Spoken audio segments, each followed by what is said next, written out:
맛있는 음식과 맛깔스러운 이야기가 주말저녁 식탁을 풍성하게 채웁니다. 식탁 위의 인문학, 음식평론가 박정배 작가 함께합니다. 어서 오십시오. 안녕하세요. 네, 오늘 식탁 위에 오를 음식은 감자탕입니다. 근데 일단은 감자탕에 보면 이제 감자가 이제 통감자가 들어갑니다. 근데 제가 알기로는 이게 그 돼지 뼈 부위의 이름이 감자라서 감자탕이다. 뭐 이런 말도 듣고 있는데 어느 게 맞나요? 뭐 저도 그것 때문에 아주 많은 시간을 허비했는데요. 허비했나요? 네.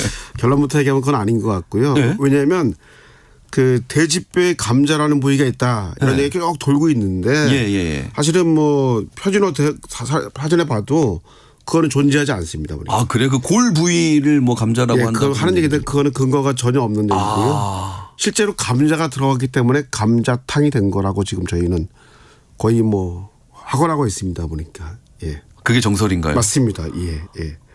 아니, 근데 막상 감자는 많이 안 들어가던. 최근 들어서 감자가 많이 빠지긴 했는데 예. 사실 이제 감자탕을 이해하려면 두 가지를 이해를 해야 돼요. 예. 돼지 등뼈와 감자.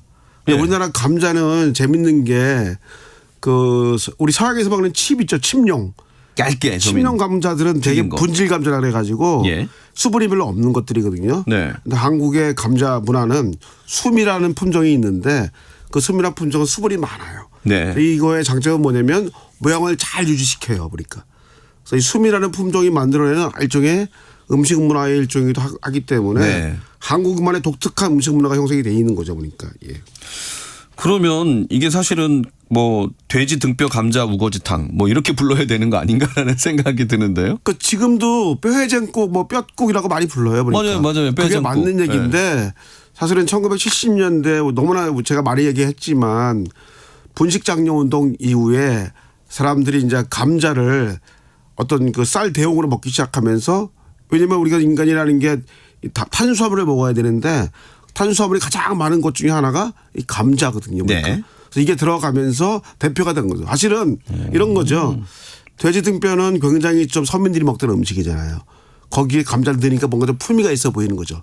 그러니까 돼지 등뼈탕 뼈해장국이 아니고 감자탕. 그것도 심지어는 원래 감자국이라고 부르는 것을 감자탕이라고 부른 거예요. 왜냐하면 우리나라에서는 탕이라 부르면 국보다는 한 단계 위로 쳐지거든요. 보니까 임금님이 먹던 음식처럼 느끼기 때문에 그게 붙은 거고요.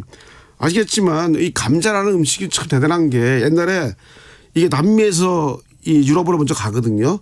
그때 처음에 별명이 뭔지 아십니까? 악마의 야채. 생긴 게 좀 약간 좀 거시기하게 생겼거든요. 그렇죠. 뭐 색깔이 막 이쁜 것도 아니고. 그렇죠. 그래서 아시겠지만 아일랜드 사람들이 이걸 제일 먼저 식용을 하기 시작했어요. 근데 영국 사람들이 되게 비웃었어요. 그 사람들을. 야, 저런 걸 어떻게 먹냐. 근데 아시겠지만 아일랜드는 이거 먹으면서 나라가 굉장히 급속도로 그 배고픔을 잊을 수가 있었던 거예요. 기근을 이겨냈으니까. 그렇죠. 근데 아시겠지만 1840년대 80년대 아일랜드 대기근이 생기죠. 예. 그때 인구가 800만인데 100만이 죽습니다. 네. 그리고 100만이 미국이나 캐나다로 이민을 갑니다. 왜 그랬냐? 단일 품종이었어요. 그러니까 병이 한번 생기면 단일 품종은 견디지 못하거든요. 그런데 재밌는 거는 19세기 말에 영국 사람들이 아일랜드 비웃다가 여러 종류를 만들어낸 다음에 지금 가장 많이 먹는 음식이 뭡니까? 아일랜드 사람들이 피쉬앤칩스. 그죠? 딱 그거 먹잖아요. 생선과 감자튀김. 그러니까 지금 뭐 이제 저희 프랑스 가가지고 프렌치 프라이 이런 식으로 지금 세계적인 음식들이 됐죠. 보니까. 예. 그렇네요. 자, 그러면 이제 앞서 말씀드린 돼지 등뼈 감자 우거지탕에 이제 감자탕이 됐는데 어디서부터 시작된 걸까요? 지금 참 이 감자탕이라는 게 한국 분들이 너무 좋아하다 보니까 굉장히 많은 여러 가지 이설들이 존재하고 있어요. 하지만 대부분은 다 가짜입니다. 네네네네. 삼국시대 이제 이런 게 나오고 있어요. 삼국시대 감자탕 뿌리가 삼국시대 먹었다는데 사실 우리나라에서 먹던 돼지는요 한 30kg 전후였어요.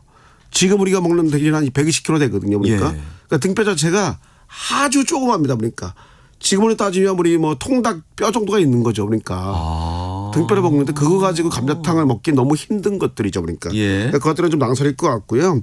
지금 우리가 먹는 감자탕의 그 돼지뼈 등뼈 이거는 1910년 중반 이후에 생겨난 문화라 볼 수 있는데요. 우리나라의 그 버크셔 요코차 같은 외래 품종이 들어온 거는 그러니까 말씀드렸죠. 재래종은 30kg 전후인데 작고 그렇죠. 큰 것들이 들어와야 되잖아요. 그런 큰 네. 것들이 들어오면 살코기를 제거하고 남은 부산물들이 있지 않습니까? 네. 그걸 먹을 수가 있는 거죠. 그게 시작된 거는 1920년대부터 시작이 된 거고요. 본격화된 거는 1970년대인데 그럼 왜 그런 일이 벌어졌냐? 1970년대에 1964년도에 일본에서 도쿄올림픽이 열립니다. 예. 열리니까 일본 사람들이 고기를 많이 먹기 시작했어요. 그런데 한국이 가장 가까운 나라잖아요. 한국에서 돼지를 수입해가는데 처음에는 돼지 통째로 수입을 해갔어요. 돼지를. 그래서 그걸 도축해 먹었는데 문제가 돼지 병이 생긴 거예요. 그러니까 사람들이 병 생기니까 고기만 다오. 근데 고기만 다오 했을 때 쭉 남아갔는데 남는 것들이 있었습니까? 돼지 머리, 예. 그다음에 내장, 네. 그다음에 피, 네. 그다음에 돼지 등뼈가 남는 거죠. 아. 그래서 이것들이 전부 하나하나의 음식 문화가 되는데 이 등뼈는 비로소 수출하면서 남은 것들이 나오기 시작하면서 그것들을 끓이고 거기에 부족한 아까 전분을 채우기 위해서 감자가 들어간 겁니다. 아. 이렇게 된 거기 때문에 실제로 우리나라에서 이 감자탕이 대중화된 거는 제가 보기에는 1970년대다. 근데 네. 지금 많은 얘기가 또 이런 얘기가 있어요. 인천이 가장 먼저 감자탕의 원조가 있다. 예. 이유가 뭐냐면 1916년도에 인천 동호청 자리에 지금 동호청 자리에 보니까 그 돼지 도축장이 들어갔거든요. 예. 그러니까 부산물이 나올 수밖에 없는 거죠. 그래서 이게 나오지만 사실은 그때 당연히 등뼈를 넣고 먹었겠지만 지금의 우리가 감자가 들어간 감자탕의 모습은 저는 1970년대 이후의 것이다. 이렇게 생각을 하고 있습니다. 보니까. 그러면 철도를 통해 전국으로 확대됐다는 얘기는 뭔가요? 뭐 그런 얘기들이 있는데 그거는 이제 그 감자탕의 원조를 주장하시는 도시분들이 굉장히 많이 주장하고 계신데 예. 사실 그거는 좀 믿기 좀 어려운 사실인 것 같고요. 재밌는 거는요. 지금 우리가 그것인지 모르지만 감자탕 체인으로 유명한 데들이 있어요. 부천에 가면 원미동이라는 데가 있습니다. 예. 거기가 우리가 지금 알고 있는 유명한 감자탕 2개 체인의 본산지인데 거기에는 왜 생겼냐. 1980년대에 어떤 일이 벌어지냐면 올림픽이 벌어지지 않습니까? 예. 이때 약간 혐오스러운 식품들을 다 없앱니다. 그죠? 그래서 우리가 그 개고기 같은 거 다 못 먹게 하는 거잖아요. 네네네네. 그때 같이 없어진 게 뭐냐면 감자탕이 없어져요. 아, 그래요? 쫓겨납니다. 어디로 쫓겨나냐면 일단 영등포 지역에 감자탕 골목이 쭉 있었어요. 영등 서민이 많았죠. 그분들이 어디로 이동하냐? 부천 원미동으로 이동합니다. 예. 그래서 거기서 그 감자탕 그 천호동에 유행했던 감자탕 골목이 원미동으로 있어가면서 지금의 감자탕 체인점이 생겨났고. 예. 근데 우리가 또 원당 감자탕 많이 들어보셨죠? 네. 원당 감자탕이라는 그 그냥 동네 이름인데 원당이라는 데가 이쪽이잖아요. 이쪽은 또 이쪽 불광동 이쪽 분들이 밀려났습니다. 그러니까. 아. 그리고 저쪽 그 어디죠 저기 저 망원리 쪽 이쪽도 마찬가지예요. 다 밀려나면서 외곽에 지금 딱 보면 감자탕 그 문화가 쫙 형성이 되는 이유가 예. 서울에서 먹던 음식이 어떻게 보면 밀려나고 쫓겨났던 것들이죠. 보니까 그런 슬픈 역사가 있는 음식들입니다. 보니까 이게. 네. 그렇군요. 자, 그럼 그 철도공사 과정에서 인부들이 먹었다라는 거는 뭐 그럴 수 있다는 가능성도 네. 충분히 있지만 설 중에 하나. 그래서 재밌는 게 사실 그것 때문에 사댕이라는 그 감자탕을 사댕이라 부르는 지역들이 있더라고요. 사당이요? 사댕이. 사댕이? 제 발음이 안 좋습니다. 사댕이라고 했는데 그게 살덩이의 호남 사투리라는 거예요. 예. 그러니까 감자탕을 먹을 때 우리가 보면 감자 등뼈에 뼈가 살이 많이 붙어 있지 않습니까? 예. 그거를 먹는 또 기쁨이 있지 않습니까? 싼데 그렇죠. 뼈 위에 붙은 거 특히 아시겠지만 뼈에 붙은 살은요 퍽퍽하지가 않죠. 예. 왜냐하면 뼈 때문에 아무리 끓여도 한계가 있는 거거든요. 수분이 막아주고 있기 때문에 뼈 때문에 그 살땡이 그것 때문에 지금 이게 아마 그 철도 노동자들이 먹었다는 얘기가 있는데 아마 그거는 뭐 가설에서 충분히 인식하고 있지만 그것이 문헌적으로 네, 확인된 적은 없다고 저는 볼 수 있습니다. 그러니까. 예.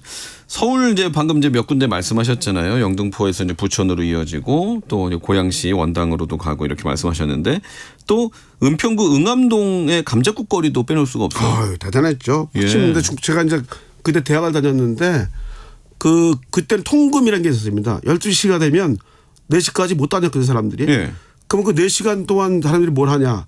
대기를 뛰면 여관 가서 뭐 술을 먹는 사람도 있었고 해장국집들이 약간 유행을 했어요, 그때. 네. 왜 그랬냐. 몰래 닫아놓고 한 거예요. 했는데 네. 응암동이 주변은요 굉장히 많았는데 이것들이 다 닫아놨어요. 그러니까. 네. 그래서 불빛 세워나지 않게 하고 사람들이 오면 밤새도록 술을 먹게 할 수 있는 게 있었어요. 아하. 근데 비싼 걸 먹을 수는 없잖아요. 예. 그리고 속을 풀어야 되니까 감자탕 거리가 생겨났는데 재밌는 건요. 제가 저기 도남동 출신인데 네. 도남동에는 이미 70년대부터 이 문화가 있었습니다. 네. 제가 살았기 때문에 잘 압니다. 그러니까. 어허. 그래서 사실은 도남동의 그 감자탕집들은요. 원조집이 아니고 태조집이에요. 태조집. 원조의 태조라고 불러가지고 거기는 그 태조라고 이름을 쓰는 시장들이 많이 있고요. 그렇군요. 그래서 이 응암동이 있기 전에 도남동이 있었고 둘 다 마찬가지지만 서민들이 많이 모이는 곳이었다. 네. 이렇게 이해할 수가 있는 거죠. 보니까. 알겠습니다. 시간이 좀 지나서 빨리 이제 서울 감자탕 맛집 세 곳을 듣도록 하겠습니다. 첫 번째 집은 어딘가요? 네, 첫 번째 집은 용산구 후암동에 위치한 이응집인데요. 예. 이 집은 지금 여의도에도 이 근처에도 매장이 하나 또 있습니다. 보니까 저도 아주 자주 가는 집인데요. 우리가 또 감자탕 하면 생각하는 것들이 걸쭉함을 생각하지 않습니까? 네. 뭐 들깨가루, 우거지, 그죠? 맞아요. 걸쭉한 국물. 이 집은 그런 걸 일치하지 않습니다. 돼지 등뼈, 통감자, 파, 마늘건 넣는데 이 등뼈도 아주 팔팔 끓이면요. 이 뼈가 우러나는 게 아니고 살코기의 맛이 나오면 국물이 맑아집니다. 아. 그러니까 딱 보기만 해도 이거는 순수하고 아름다워 보여. 먹으면 내 속을 더 영혼을 맑게 해줘. 이 정도로 훌륭한 집이고요. 제가 예. 심지어는 얼마 전에 한 달에 한 번씩 가는 집인데 예. 드셔보시면 감자탕에 새로운 형태가 있었는데 사실은 이런 집들이 엄청나게 잘하는 집이다. 이렇게를 알릴 수 있는 유명한 집입니다. 보니까. 네, 맑은 국물의 감자탕 예. 말씀하셨고요. 두 번째 집은요? 두 번째 집은 마포구 연남동에 있는데요. 이 집은 뭐 이연복, 여경래, 왕희소 같은 셰프들이 자주 가는 집입니다. 왜 네. 그걸 제가 말씀드리냐? 저랑 같이 많이 갔기 때문에 제가 잘 그렇군요. 알고 있는 집이고요. 네. 이 화교분들이 굉장히 좋아하시는 집이세요. 지금 여전히 하고 있고요. 이 집은 시읒을 시작하는 집인데 한 38년 됐거든요. 근데 원래 이 집은 기사식당으로 시작을 했어요. 했는데 주변에 중국 식당이 많지 않습니까? 예. 화교분들이 밤에 좀 일 끝나고 늦게 끝나시면 꼭 이 집 가서 이 집은 24시간 했거든요. 가서 이제 회포를 푸는 그런 집이었고 사실은 이 집은 1인분을 아주 잘 만드는 집이에요. 우리가 보통 뼈 잡고 가면 뚝배기.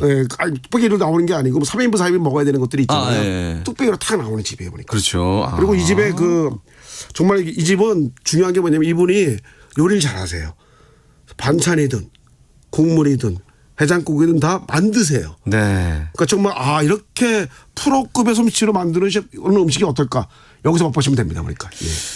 와, 입에 군침이 절로 돌고 있습니다. 예, 예.